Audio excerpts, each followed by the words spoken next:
You're listening to the Black Eagles podcast with Sinan Schwarting and Kaan Bayazit. Ahmet Dursun Sergen aldı. Sergen Bülent yan yana. Sergen Bülent. Sergen. Yanında Tümer var. Tümer'e doğru aksın kaybetti. Tümer topu aldı. Sergen aldı. Gol! Gol! Gol! Sergen attı. Sergen attı. Şampiyonluk geldi. Sergen attı. Şampiyonluk geldi. İbrahim'in pası. Roma. Şimdi Ahmet. İkinci gole gidiyor Beşiktaş. Ahmet. Ve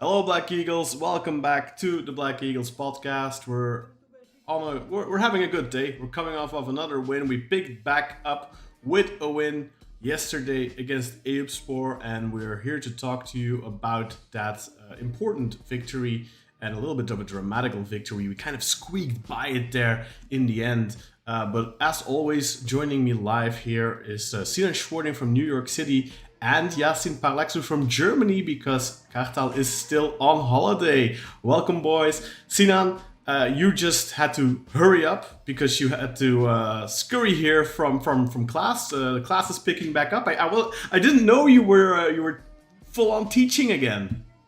Yeah, it's always spotty. It's always hit or miss. But yeah, I've been called in. I'm like the reserve, in case of an emergency type of teacher. And I guess we finally hit that point. But I mean, it's good news as far as being busy business-wise, but bad news as far as my life. For sure, you're such a busy man at the moment. Writing, editing your book, teaching now. You're coaching the girls' team of your daughter, right? The soccer team or the football team of your kid, and on top of that, you have to do podcasting every week as well. So it's a busy. Well, yeah, busy this is the fun part. This is the fun part for me. This is it's a joy, especially on days like this where we get to talk about a victory, of course. But it's things have ratcheted up, you could say, around here. For sure. Yeah. How you doing, Yasin? And how are you doing, Kaan? I feel like we never, as the host, we never turn it around on you. We never get a little update. Like, how's the new home treating you, Kaan? It's good. It's good. You know what? I'll use this opportunity to thank a good friend of mine. I'm good. I'm in my Beşiktaş gear. My buddy Mustafa hooked me up because for some reason this one they don't have it on the European on kartalyuvası.eu. They only have it on the Turkish one. So he hooked me up with this. My dad brought it with him from Turkey. My buddy, nice, who always hooks me up with some awesome shirts, went to get this for me from Kartalyuvası, and highly recommended, by the way, if any of you are looking for some casual Beşiktaş wear, because like we can see here. And like Sinan is always strutting the jerseys, but Yasin as well, strutting his nice black jersey. Of course, I've got that in my closet as well, but I'm not much of a jersey wearer, honestly, guys. I prefer the hoodies. But Yasin, how's that new black jersey coming along? I know you shared some pictures from it last week. Yeah, it's great. Having it physically like that really gave me a new appreciation for it. I also have Semi on the back. Yeah. Our penalty hero, in a way, because he won us the penalty. 100%, and we'll talk about that in just a moment. Before we do that, though, I'm going to have to do some plugging. As always, on the top of the show, I'll do that. So, first and foremost, people, this beauty is out. Atiba Hutchinson's new book, The Beautiful Dream. It's out in hardcover. You can get it on Amazon, so anywhere you are. I ordered mine from the Belgian Amazon, actually, amazon.com.be. It got here in about 4 days. I imagine they had to import this from States or something because it's an English version. But amazon.com, amazon.de, amazon.fr, or whatever Amazon region you're in, go ahead, order the book. I'll be doing a review of this really soon. As you all know, I have some bad eyesight, so I really just got the physical copy to show off to all of you. I'll be listening to the audiobook, which is also available on audible.com starting tomorrow, the 24th of September. So if you prefer, like me, unfortunately, I have to, because my eyesight is so poor, I really have to listen to books rather than read them. But I still went and got a physical copy anyway, just because he's a legend. But then Support the guy. Exactly. So I bought it twice. I bought his book twice. But go to audible.com and they have the audio version. I'll be listening to that starting tomorrow, and I'll be getting a review of the book up soon. Obviously, I won't be doing any major spoilers, but I'll give my findings on the book. Don't know if you guys already ordered a copy. I need to do it. I've my whole world about, as far as like reading and any book energy I have, it's very focused at the moment, but it doesn't mean I should buy the book regardless, even though I might not be able to read it just yet. I should definitely, I got to support our guy. Like probably sure. the one legend of our generation. It's maybe, only right? It's only about $20 as well. So it's not even that expensive or anything, and it's a nice way to support Atiba for sure. One more thing. Would you say he's our one legend of our generation, or would you add Quaresma to that? Oh, I would definitely add Quaresma. It's 1A, 1B. It's definitely between them, though. Yeah, for sure. And Atiba has the longevity, of course. But Quaresma had 6.5 seasons as well, so that's not obviously over two. Over two runs. Yeah, for sure. Yeah. Over 2 runs. Let us know in the comments what you think, guys. Who's the bigger legend, Atiba Hutchinson or Ricardo Quaresma, or do you put them on equal footing? Or let us know.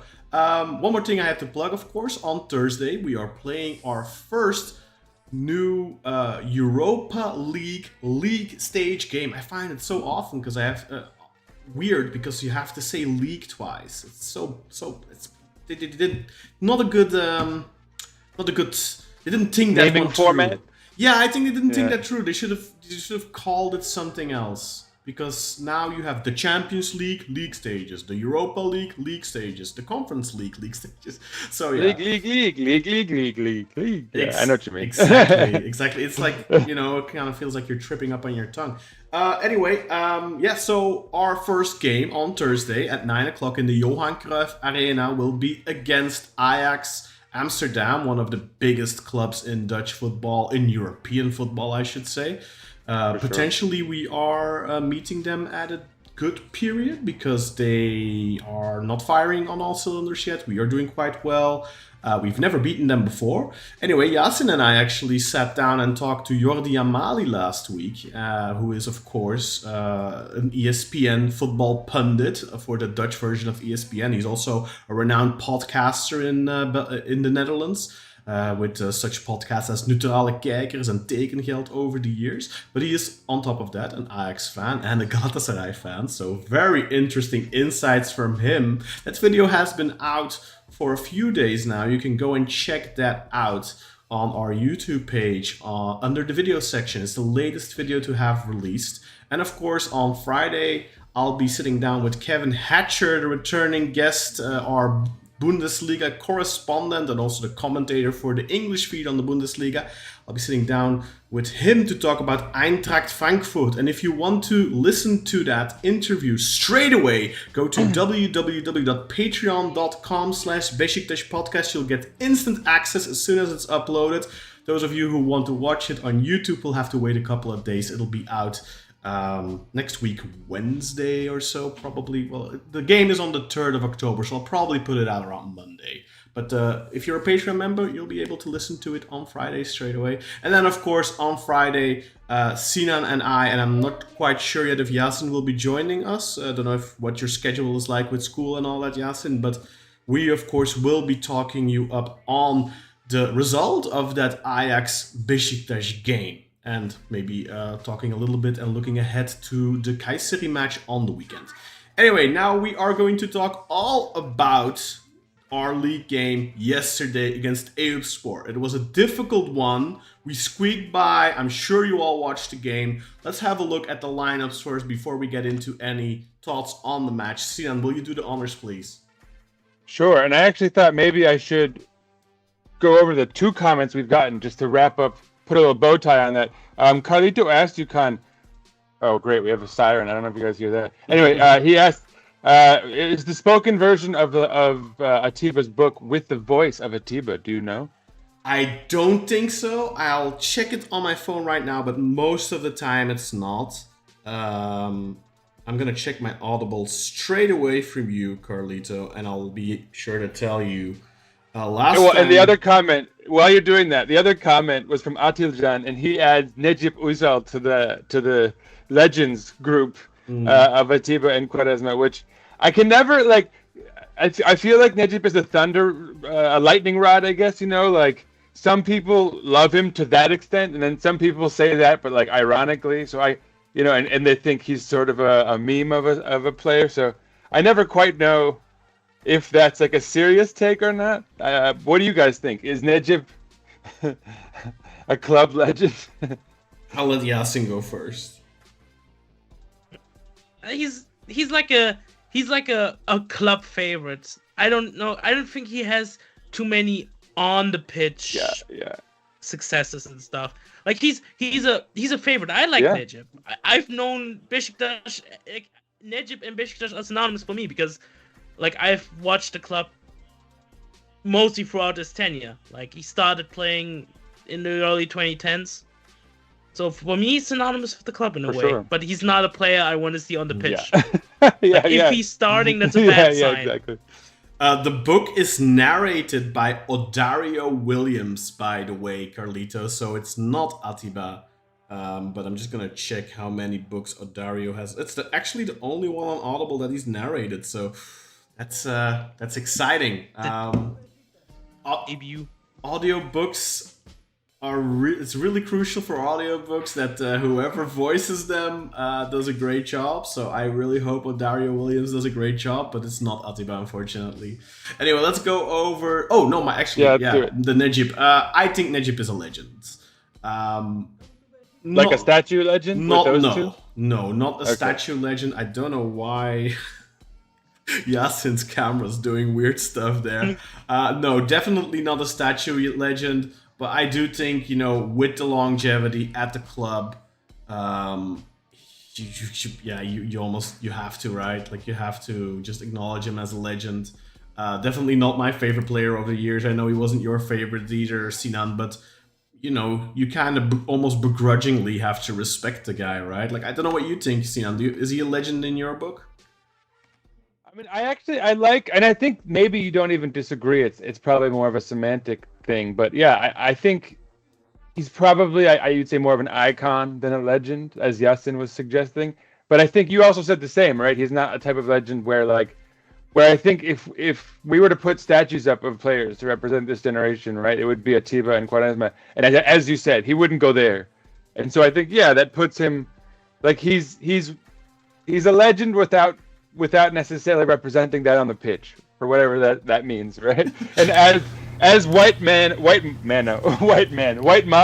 said, Necip is a barometer. If he plays a lot, Beşiktaş sucks. If he plays little, Beşiktaş is doing well. Yeah, which is a good, And maybe he comes in a pinch, like in a derby, and he always like puts his best performances out there against, Galatasaray as a central defender. I often wonder if he'd just been a central defender his whole career, if maybe he would have developed better and become even slightly more useful on the pitch. But that's a kind of Marvel what if scenario. I don't think we need to go there. Anyway, let's go to the match con. I think that's what you want us to do, eh? Yes. And maybe in the meantime, Yasin, maybe turn off your camera and turn it back on or something. Have you tried turning it off and on again? But yeah, Sinan, can you do the lineups, please? Yeah, I don't. The screen's not sharing. Oh, so the I'm screen doing it is not sharing. But I can do it. Can I do it?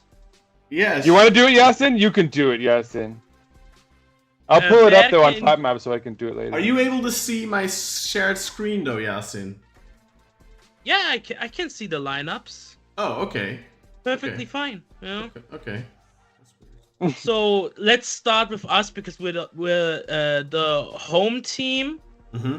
So Mert in goal, then a back four of Masuaku, Udukai, Paulista, and Svensson. Then a double pivot of Al-Musrati and Getson Fernandez. Then a attacking midfield three of Milot Rashica, João Mario, Rafa Silva, and then up front, Ciro Immobile. So we'll come to that, but that's almost what I think our strongest team is, pretty much. And then for Eyüpspor, they have Özel and goal, back Özel. Then, of course, we all know him, Caner Erkin. And Du Bois on the fallback position. Dubois, Then not the boys. Dubois. I don't speak French. I refuse. So Robin It's like Yalcin and abstaining. yeah, and Lucas Claro. Then Kabasaki as the 6. Then a double midfield, double 8s of Mizio, of course, formerly of Gala, and Saiz. Then a wing partnership of Kutucu and Akbaba. Then and then up front is Thiam. Mame Thiam. And I think Mame Thiam, exactly. And Yo, he was. Let's be serious though. For a minute, he was a pain in our ass yesterday, wasn't he? Like that was annoying. 100%. You already kind of alluded to it, Yasin. Mostly our strongest 11, and a lot of people were kind of upset. Now your camera is completely at the top corner there. What is up with that?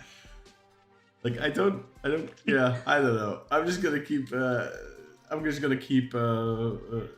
screen on Sinan for now because he's the most handsome man. Yeah, so Yasin, you were alluding to this already, so I feel like I'm gonna have to let you make this point.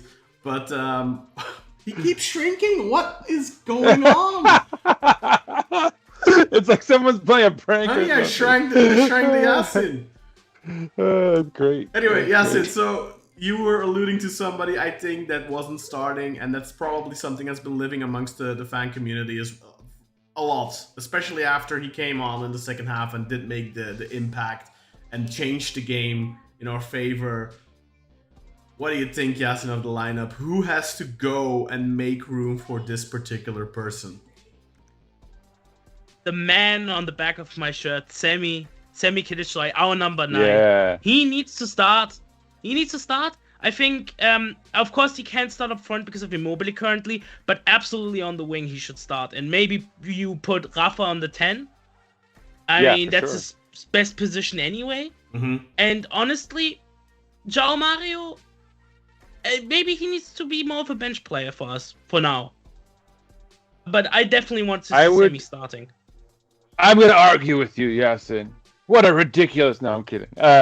No, my only difference of opinion on that is that I think with João Mario, I think we have to be a little patient, right? We've got to keep in mind that it's only a second match, and I still feel that with Rashica's deficiencies. I mean, look, we say that, and then he keeps giving us assists and now goals, and I mean, he's not like we're gonna get into the unplayable thing again. He can be played, and he's very effective, but.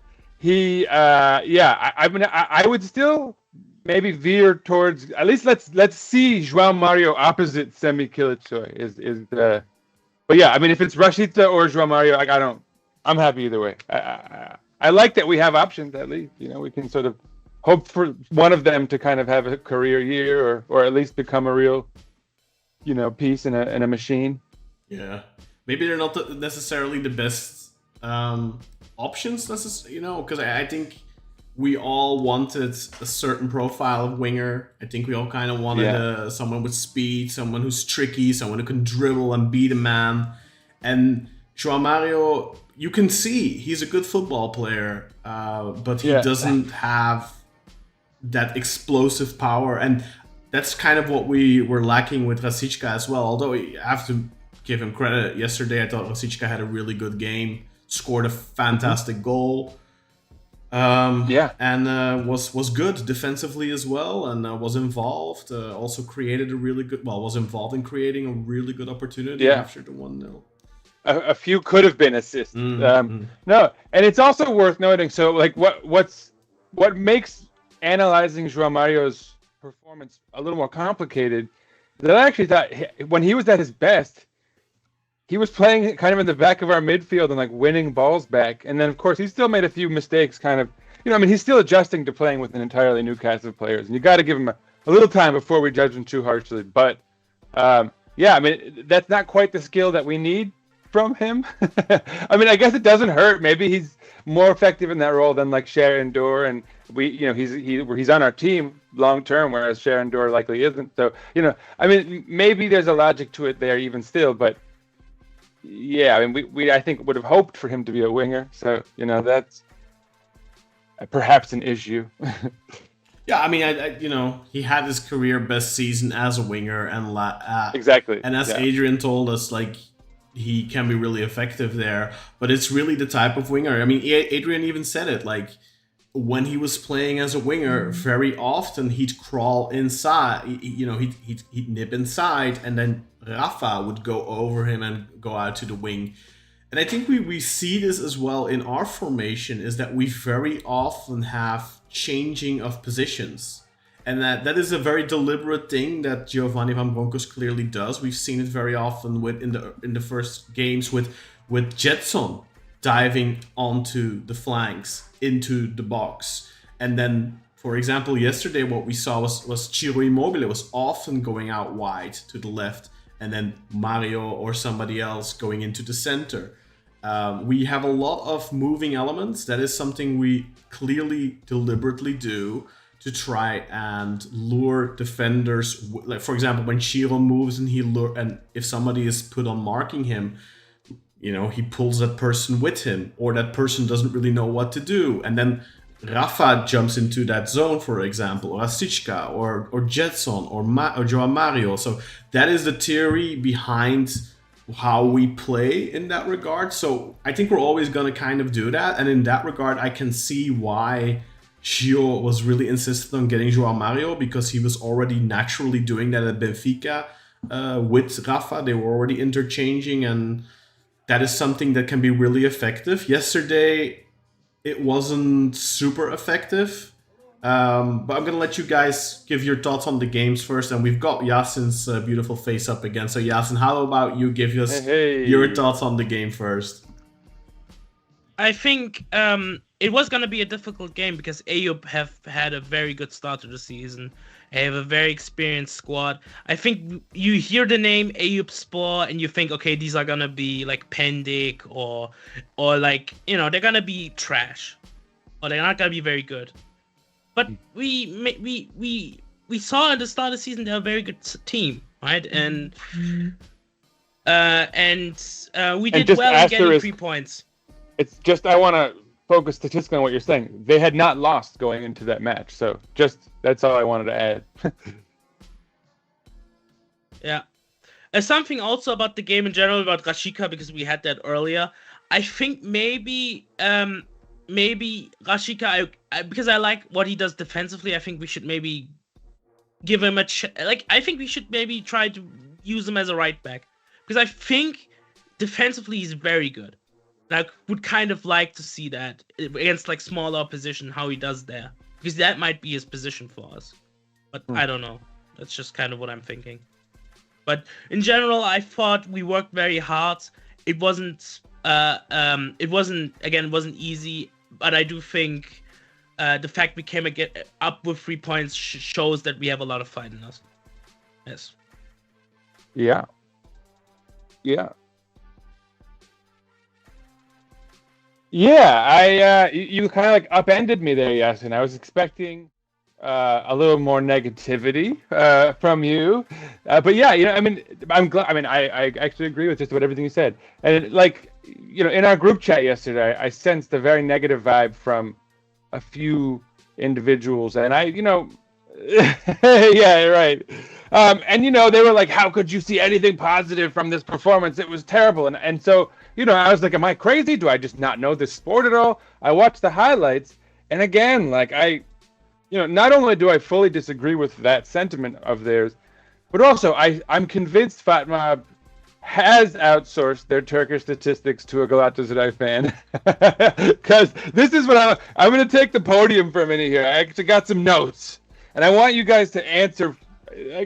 Tell me if I'm correct, because you guys will remember these moments as well. Yeah. Big chances. So number one, Mame Tiam with the big Mert save. You guys probably remember that. Definite big chance for them. Yeah. I even have the minutes marked down, actually, if you want. I'd say 11th minute, right? The 11th minute, exactly. I'm ready for that, too. Yeah. And then the 16th minute, that Saiz fellow also forced a great save from Mert. No doubt about it. Yeah. That's two big chances. That was a shot. I mean, is that even a big chance? Because it's like a shot from the edge of the area. Yeah, you could put that. Yeah, because it wasn't necessary. Thank you for highlighting that, Khan. I actually put parentheses on that. Another one I put parentheses on is the next one, where Tiam forced an even better save from Mert, but it was called offsides. I don't think that counts as a big chance, correct? Was it the one on the corner in the 19th minutes? There was. I have it marked as the 17th because in the 19th minute was Rashica's goal, which. Yeah, I have it as 20th minute, but yeah. Okay, but yeah, the same. Yeah, I'm sure it's the same thing. And then, so anyway, there's definitely, I would say, two chances. I'll give them two chances there, even though, as we said, there's probably a parenthesis on one. And then we have the Rashica goal. I don't even have that as a big chance, right? Because he shot that from outside of the box. Yeah. Beautiful goal. Mm-hmm. But it is what it is. And here's our first big chance in the 23rd minute. Arthur Masuaku, fantastic interception, finds Rafa in the middle of the box. He just beautifully lays on Rashica. Mm-hmm. Rashica could probably have selfishly taken a shot. I'm not even sure if it would have been selfish. Maybe he should have. Instead, he finds Immobile. Immobile kind of fluffs his shot that he probably should have put away with relative ease. That's definitely a chance for us. That's a massive chance. That should always, Ciro should be putting that away. But I don't know if he fluffed it, honestly, because I had the impression. Yeah, no, maybe that's a harsh. I had the impression he was trying to put it against the run of the goalkeeper, because the goalkeeper is going here, and Ciro puts the ball here, and the goalkeeper just saved it like that. It's a really good save from Berke. So I don't even know if you can really blame Ciro there. You're right. I think it was just an excellent save by Berke, honestly. Yeah, and if anything, rather than saying he fluffed it, you could say maybe he was trying to be a little too clever, as you say. He was trying to kind of catch him on his back foot. But Berke was like, there for it. Exactly. He tried to catch him on his back foot. I just think if he puts a little bit more power behind it, it's always a goal. I think in that regard, you can say he fluffed. Maybe there wasn't enough power behind the shot. I do think that it's 100% the right choice, though, because I think if you go the different way, you always play into the keeper's hands because he's already going there, so you're giving him the advantage. If you put it against his foot, so to speak, or against the way he's diving, then obviously you've got a bigger chance to score. Yeah, exactly. But so anyway, we all agree that's one chance for us, two for Eyüpspor. Yeah. And I think, again, for a lot of people who are freaking out about our performance, it was a flurry, right? From the 11th to like the 17th minute, it was like boom, boom, they're getting lots of chances. We were all freaking out. But that's where it basically ends for a long stretch. Like I said, 19th minute we scored, 23rd minute we have our first real chance, 38th minute we have a penalty that was not called. Gabriel Paulista being completely U.S. football tackled in the penalty box. I didn't even see that live, honestly. I only saw that afterwards when the club tweeted about it. But I don't think, that's one of those things. Like, it's a penalty, but I feel like it happens a lot. Like, the only way to get that out of the game is if referees start actively calling penalties for it consistently. And you're gonna have a couple of weeks where you're gonna get a lot of penalties, and then I think it's automatically going to calm down a little bit. But one more thing, actually, Sinan, there was a flurry of chances for them, but in the 6th minute, remember when Yalcin, what's his first name again? Robin Yalcin, when he had that hard tackle on Rafa. We had Ciro have a shot inside the box that got blocked, and was actually a decent chance as well, I thought. And furthermore, that could have been a red, the tackle on Rafa, and I don't think that is what it is. I don't think it was as bad as the challenges by Visca and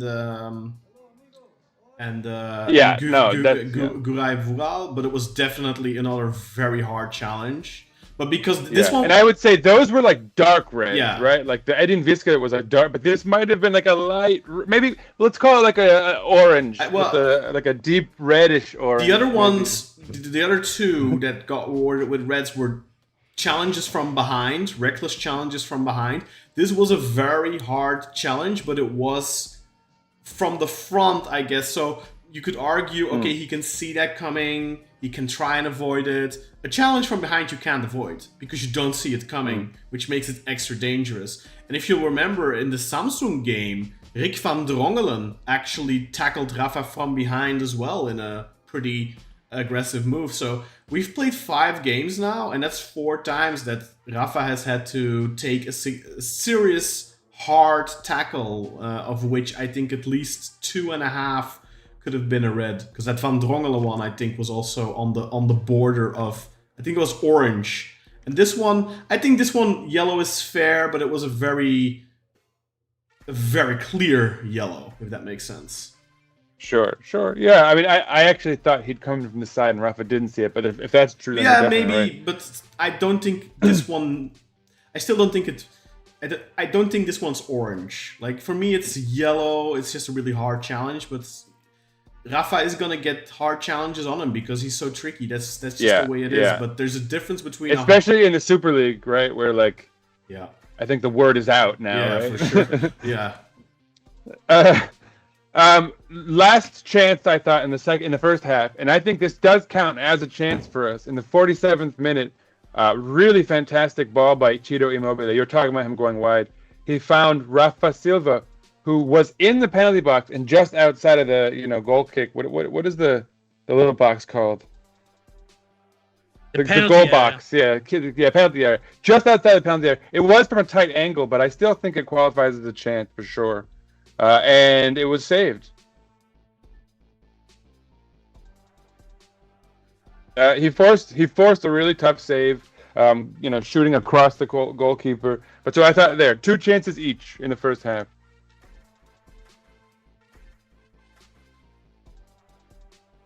Oh, they didn't call it a save. That's fucked. I thought it was 100%. Yeah. That's crazy. But yeah, so anyway, nonetheless, it was a chance, I thought, and so it was 2 chances to 2. And obviously, you could argue with their offside chance, like they could have felt a little better about the half. But as we said, it was just a little spurt there, and then for the rest of the half, we'd sort of deaded out their momentum and or taken the game by the scruff. You could probably argue. Anyway, second half. So this was a questionable chance. I wonder what you guys think. In the 49th minute, on a corner kick, Masuaku finds Felix Udokai, and he gets a header. He's in the box. I mean, does that count as a chance? Of course, yeah.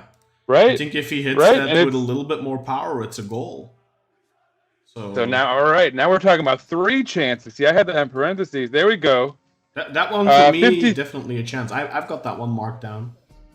There you go. I mean, this is fortifying my point. 56th minute, Rashica finds Rafa Silva quite well, and he tries that little back heel, that flick that doesn't quite come off. Yeah, the one that got saved miraculously by Urjan last week. Yeah, exactly. This time I think that's a chance, right? That's got to count. 100% a chance, yeah, for sure. It's a good chance. So, all right. Now we're at 4-2, my guys. 57th minute, Rafa Silva finds João Mario very much in the penalty box, and he has a wide open header that he sends wonkily into the stands. Definite chance, I would say. Definitely. Right? Yeah, 100%. And after that is the penalty situation for exactly. Yeah. So at that point, we've had a plethora of chances. So after we score the 1-0, we've had 4 or 5 chances to make the second goal, and we don't do it. We forget to score. And that brings us in the precarious position in the 60th minute when they get the penalty. And a lot of people in our group chat were upset about the penalty. And even Evran, who has refereed, and he's like, he was throwing a proper tantrum. And I'm like, Yeah, I'm really sitting worked there, up I'm for like, yeah, I mean, I'm sorry, guys. Like, yeah, he leaves his leg in, but if you as the goalkeeper touch him, it's a penalty. That's the risk. That's just the way it is. Like, for me, there wasn't a hair on my head that doubted that was a penalty. For me, Yeah. my thought process is always, if that happens, that same exact situations happens first to us, would I be upset not to get a penalty? Look at that. Mm-hmm. Check. Yes. If that same exact situation happens against Galatasaray or Fenerbahce, and they don't give a penalty, would I be upset? Again, yes. For me, stonewall penalty. I wasn't upset. I was a little bit upset at Mert, honestly, but I agree. But then, obviously, as the game unfolded, and also he already had 2 or 3 even big saves, but 2 really big saves in the first half. And then later on, in the 76th minute, that save, like, that was incredible. So Yeah, he's probably the man of the match, ironically, but 100% for me.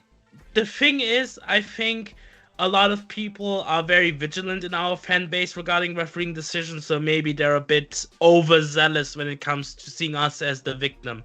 Yeah. That's what I mean with For sure. we shouldn't be so angry about every refereeing decision that doesn't go our way, because ultimately it will happen, and we can't be over vigilant, and every penalty we will concede penalties. Of course. I think that's the reality of the situation. Yeah. And That's a And good I think point. some people are over vigilant. you don't want to turn into this Galatasaray Fenerbahce type yellow fan that thinks everything against them is nothing. It's like a conspiracy theory. You don't want to turn into like, oh, you get a red card. No, it's not a red card. No, I mean, he kicked the guy with his studs on his knee. It's a card, dude. I mean, just have to call a cow a cow. Was Tiam smart about it? Of course. Did he leave his leg in on purpose to get a penalty? Yeah. Of course. Was there That's what you do. Was there contact? Yes, 100%. I know. And that's the thing, Con. A lot of people are like, oh, he was doing everything he could to get to the ball and not make contact. Okay, he did everything he could, but that doesn't change the fact that he made contact and stopped the run of play and contacted him. If Simi has that position and stays on his feet and misses, what does everyone say? Should have gone down. Yeah. All our fans would say he should have gone down.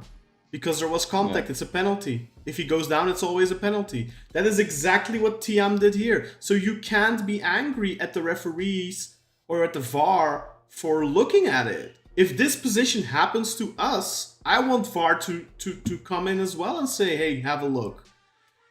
Now, the thing you can get upset about is the things that VAR... It's the next play. Exactly. The things that VAR didn't talk about. And I'll let you continue, Sinan. But 68th minute, Rashica is brought down. Now, for me, it's a penalty. I'm not gonna lie. Like you could argue it's a slightly soft penalty, but I don't even really think so. He's shoved from the side. He's brought down in the box. He's on the ball. It's a penalty. I don't really see how it wasn't. Yeah. What do you guys think? Yeah, it's a penalty. It's a penalty. It's always a penalty. This reminded me of the penalty we didn't get against Adana Demirspor last season, also with Rashica. It was very similar. Fenerbahce got a penalty earlier in the season against Göztepe for a lot less. Galatasaray got a penalty against Hatayspor that saved their hides in the 80th minute when they were 1-0 down at home for a lot less. That was not a penalty. This is a penalty. He doesn't make an attempt for the ball. He pushes him in the back. Rashica is at full speed. Penalty. No discussion. That's a penalty. Exactly. I don't know about you, Yas. Exactly. I'm sorry. I just went in there straight away. But what do you think? Do you understand the referee? Or the referee, okay, live, he can miss it. Maybe he thinks it was a dive. Whatever. But do you understand that VAR does not come in here? No, I think that situation definitely was a penalty. Yeah. I don't disagree with that. 100%. Let us know in the comments, by the way, guys, what you thought of the penalty that they got, what you thought of the penalties we didn't get, and then ultimately the one we did get. Let us know that already in the comments. Type it up already, and then we can go down in a little bit in a bit. Yeah, and I'll read comments once I get through our moments of the match here. But so, okay, they had a penalty that gives them, by the way, their third chance. I mean, I don't like calling penalties a chance, but I think you have to. Whatever. It is what it is. 79th minute.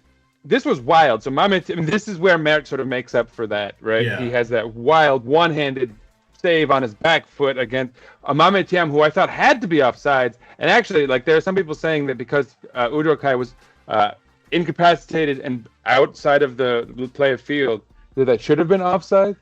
I can't corroborate that. I'm just putting that information out there. That used to be, I think that used to be the rule if you're out of bounds of play, but I think they might have changed it. I'm not sure. Yeah, because he had there was contact. He sort of rolled out. I don't know. Either way, it was a fantastic save. So luckily, we don't have to talk about it. Saved our asses there. You have to give him credit, and I think he also saved our asses there in the beginning because if we go down a goal early against against this Eyüp, who were already super dangerous on the counter, we're in for a heck of a night. I think if we go down in this game, I don't think we win it. I think it would end up like last week against Trabzon, where we'd end up getting frustrated, probably get a point, we'd scrap a draw. Yeah, hopefully. exactly. Yeah. I agree. One more thing. Sorry, in the 70th minute, I don't know if you remember this, but Jonjo Shelby, I think, kicked Rafa's legs from under him when we had a promising attack, and the referee gave advantage. And I think that's the chance for Simi, if you remember that. Yeah. And he sort of skewed it wide from a tight angle. But Shelby should always get booked. Like, that was crazy. That was insane. Like, you give advantage, that was great. But how do you not give a yellow card there? That's it's a pure professional foul trying to disrupt the attack. You have to give a card. I agree. Yeah. I'm even on the fence, like, because given the chance that we ended up creating was sort of low quality, like, anyway, it is what it is. But clearly he played advantage, and we missed the chance. Doesn't impact the fact that he has to book him, right? Whether the chance was big or not. Yeah, exactly. That's a side point for sure. But so by the way, now at this point it's 5 chances to 4. We still have the advantage.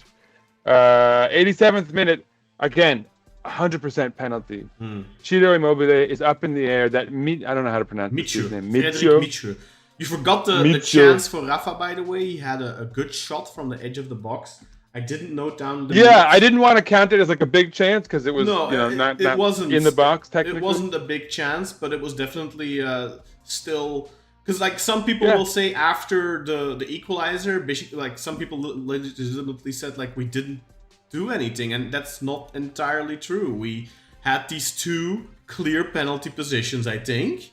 Plus, on top of that, we had the half chance for Simi, and then this shot from Rafa as well. It's not like we were it's not like we weren't putting pressure on them. We were definitely putting pressure.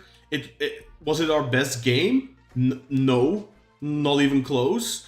But it's not like we were against Trabzon. I felt after that miss from Rafa in the second half, I felt like the goal wasn't gonna come anymore, and there was still like 30 minutes on the clock, and ultimately that ended up being true because I think in those 30 or so minutes we didn't create anything, and it's not like we created clear-cut chances here necessarily, but the Rashica position is a clear penalty. You had the half chance for Simeon and then Rafa, and then here the one you're going to refer to now, the penalty position on Ciro, where it's indeed Frederic Michu who just, without having any intent to play the ball, just jumps in Ciro's back. Ciro, who is in control of the ball at that point. Penalty. Yeah. Fully agreed. What's going on, Yasin? He's back. Apparently there's a buffering issue. Okay. Yeah, I don't know what to do about that. That's Let's see, might be on YouTube's end, right? Yeah, it could be on YouTube's end. I switched to my mobile data because I think my camera is shrinking because maybe my Wi-Fi is strong enough to carry a larger camera signal. Yeah, we are getting a lot of dropped frames. I'm gonna have to clean up a little bit, but I'll have to do that later. That's not gonna be for now. Let's just keep going, and I'm sure. Let me try something real quick. That's not on your ends, by the way, guys. That's my end. That's probably a CPU issue because I have so many old pictures and stuff loaded. I just need to get rid of those things, and yeah, I have to clean up my OBS a little bit. I'm back. Okay. Yeah. No, it didn't do anything. Anyway, so as we were saying, so there was a definite penalty missed again as we were working our way into attack, and Ciro Immobile got clipped in the air. I don't know how this ref. Let's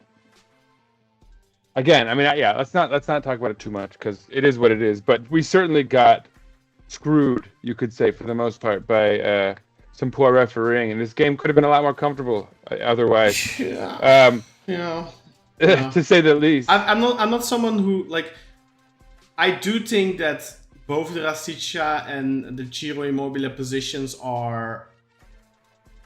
I don't want to say they're like the clearest penalties in the world, but I don't know. They are penalties if you look at them, because like both of them are situations where there's no intention to play the ball. The only intention is to hinder the player to control the ball. So it is a penalty. They are stonewall penalties, and yet I find myself almost guilty to try and because I feel like this is what Galatasaray and Fenerbahce always do. They always cry for penalties, and I don't want Beşiktaş to be that club. I don't want us to be that fan base. But yeah, that was my hesitation. That's why I stopped myself. But anyway, moving on. Nice guys get walked over though. That's true. That's true. You got to stand your ground sometimes. But anyway, so it's finally in the 88th minute. And this is where I think what you're saying, Khan, like it finally manifests in what we had probably earned a couple times already, despite people saying that we pose no threat in attack. But Semi Kilitso is brought down in the box. Such a clear stonewall penalty that even this ref couldn't question it, although he tried. He took a long review of it. He didn't give it though, Sinan. And even the review. And he had to run to the monitor, and he had to. Oh, I can see her. I can see us. Ah, beautiful. The end. It was. He still tried. He tried it, but it didn't pan out for him, and we ended up getting the obvious penalty. We scored. That's our 6th chance of the match officially. Ciro Immobile was, by the way, man, that guy's got ice in his veins. You could see when he steps up for the penalty. There's not even a question that's going in. Yeah. He just does it with such aplomb. Like it's the thing of beauty, you could argue. Yeah, it felt like when he stepped up, it was already a goal. You know. How long has it been? Like since Demba Ba, we've had a penalty taker that where you felt like when he steps up, it's going in. There's no question. Don't forget Kyle Larin. Did he ever take a penalty for us? I don't even remember. No, I just mean his composure was unrivaled. Oh. I think we're being ironic, but he was the family man. You can't question his. Ciro was definitely a family man. Yeah? I don't know if you check his. Big time. His Instagram feed, big but time. It's only his family. He has some videos where he like pranks his kids. It's hilarious. Adorable. Yeah. He's like a kid at heart, you know. What you love to see. With the penalty, we have to talk about the fact who caused the penalty in the first place, and a minor bit of controversy around that. The best signing of last year. Yeah, I mean, look, you have to be honest, right? If that was Galatasaray, who have pulled that kind of shit a lot, we would all be like, that's fucking shady as fuck. Like, you have to. But you know why I don't feel bad, Con? Because that's their shady feeder club that he did it for. So it's like a dose of their own medicine. Oh yeah, look, I don't think it was on purpose, because I think you can see that he's trying to play the ball. He just doesn't. It was a clumsy challenge. have to be really happy that it was, because otherwise we probably dropped points in this game, and that would have been devastating. But I don't think Taifuk does that on purpose. I don't think this is a Danny Nunke situation. Yeah. I don't think it's like that. And give some credit to Semi also, man. Yeah. Semi, not only was it a fantastic run and he earn the penalty, but it's something that we've seen now for a couple of matches. I think you could argue that it's good that Giovanni Van Bronckhorst is testing him and kind of making him earn his position given his age and all of that. But I think you could probably make the argument that he's done just that by now. He came into the last match against Trabzon and had an immediate impact. He then again came into this match, same thing. He was like everything we were missing in a lot of ways. Yeah. Could make runs, could hold the ball, could get the ball up field, could set up other players. Like, you felt much more confident about our attack with him out there. And so, yeah, as I think actually it was Yasin who was saying earlier, that's probably the one question mark about the tactical outlook that we had, right? Like, maybe Sammy should have started, but yeah, I mean, he was fantastic, and I thought he 100% earned that penalty. It was a great, again, a great move. Yeah, to get. Yeah, fully agree. What did you guys make of Ciro's performance, by the way? Because yeah, he scores the all-important goal. Did you think he was good? You want to go first, Yasin? I'll let you have. I still need a moment to think. I thought he was good. I think it's so reductive to look at a striker's performance just based on whether they scored, they put their chances away. Obviously, I mean, there was the one chance which we both have rightly said he probably should have put away. But on the other hand, he did put the goal away with, the penalty away with aplomb, and he, generally he's active, he's moving all around the pitch, he's setting up players, he's giving other guys chances. He's, even if he's not getting assists or chances that should have been. I mean, in fact, he did with the Rafa shot from wide at the end of the first half. But yeah, I mean, even when he's not getting passes that look like they should be assists, he's getting ones that look like they should be hockey assists. He's all over the place, and I think it's very short-sighted to say that he played poorly, I would argue. What about you, Yasin? Do you think he had a good game? Mediocre? I think he had a decent game. Not good or great, but I think that's fair. Still provides more in general play than he's not just a pure poacher. Mm-hmm. I think that's what a lot of us thought when we signed him. He's just gonna sit in the penalty box and just shoot at goal, but I think he's doing more than that, and you can see that in his game. Yeah, for sure. I think my conversation with Vittorio at the time also confirmed what we've been seeing. He is probably the opposite of a poacher because he is so active. He's constantly working. And we saw this as well in this game where he was also a lot on the left wing, and he went out to the left wing a lot, and he actually had a lot of situations where he wasn't necessarily in a scoring position all the time, and maybe some of us would actually prefer him to be more of a poacher, so he's more in the box and more the end station than the provider, because there were certain situations yesterday, I think, where he turned more provider than goal scorer. But that, of course, then in turn allows players like Rafa, João Mario, Jetson, Rashica to get into scoring positions. So I definitely don't think it was his best game. I don't think he's been amazing, if that makes sense. He's got 8 goals in 8 games now, so statistically he's been great. But I don't think he's been amazing from open play. On the other hand, I mean, look, Rafa Silva, who I think we all think has been fantastic, also hasn't been exceptional these last 2 or 3 games. Like, he has been good, and he had his moments again in this game. He has his moments again against Trabzon.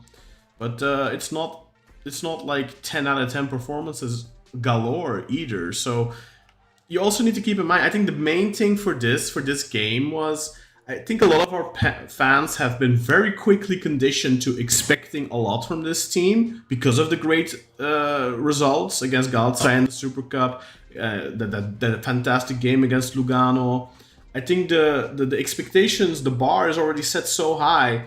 All our fans, ourselves included perhaps, are expecting us to just waltz over every opponent we get in the Super League. Because, quite frankly, our rivals are sort of doing it, especially Galatasaray right now. They've had a lot of big wins recently.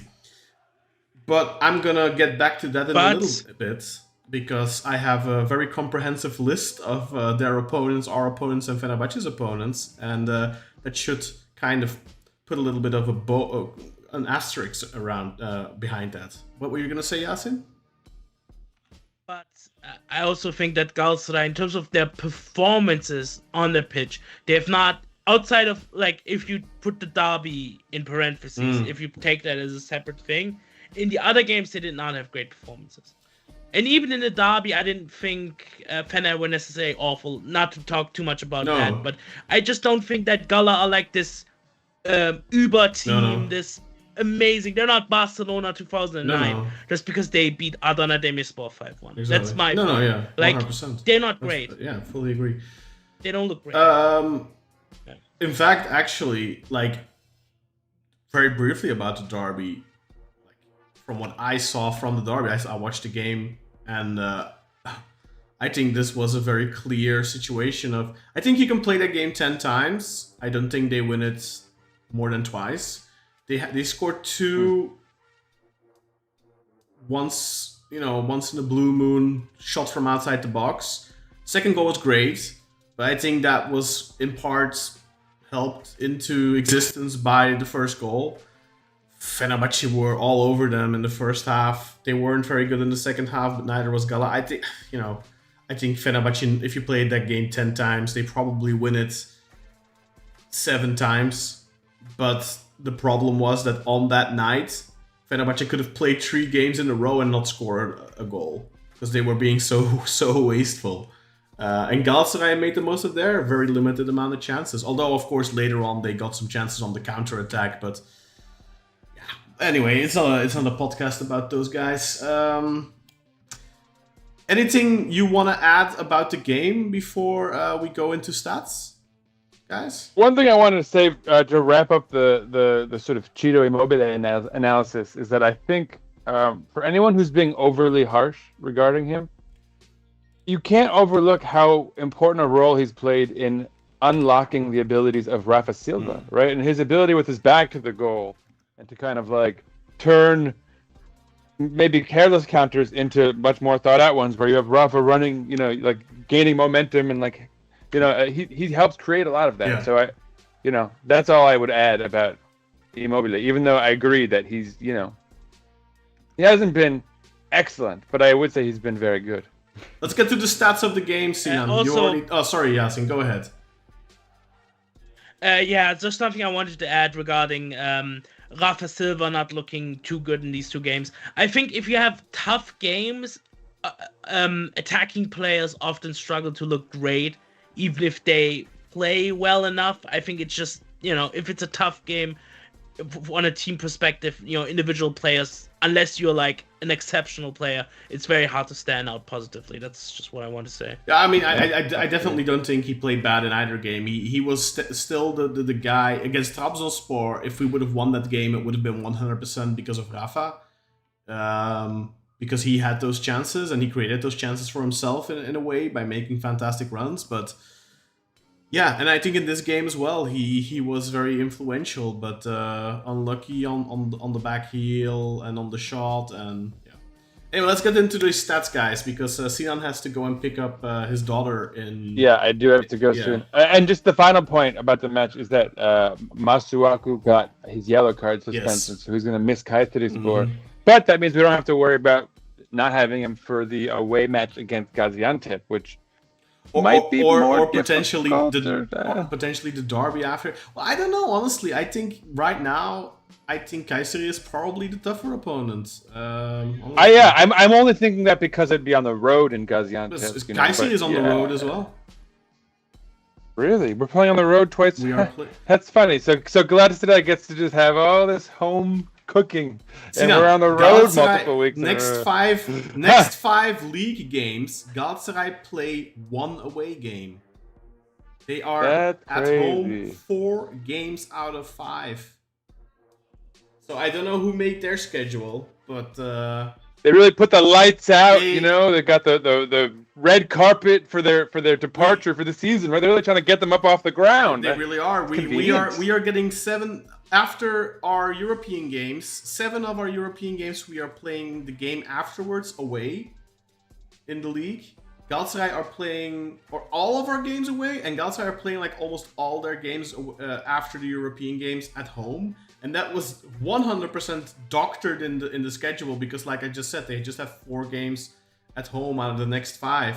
Whereas we have, if I'm not mistaken, I think we have 2 away games. Then we have, I think Konya at home, and then Galatasaray away, if I'm not mistaken. So we have 3 away games in our next 4 games. So that's just insane. Yeah. And I mean, it must be nice to have your team run management for the league as well. You know, on the back end. That must be convenient. Anyway, so let's talk about stats. 62% of the ball for Beşiktaş. They're 38, and I think we can definitely now call that a definitive stamp regarding how Gio wants us to play. We are very possession heavy, and in some ways you like to see it. You know, we've strayed from that, you know, in recent years, and it hasn't done us very well. XG, this is again where like I say, I'm convinced that we've got a Galatasaray plant in the bottom of that department. But yeah, 1.86 XG for us to their 2.04. I understand theirs, like we've said, you know, they had a solid 4 chances, but we had 6. So I don't know. Yeah. They're saying we had 6 shots on target to their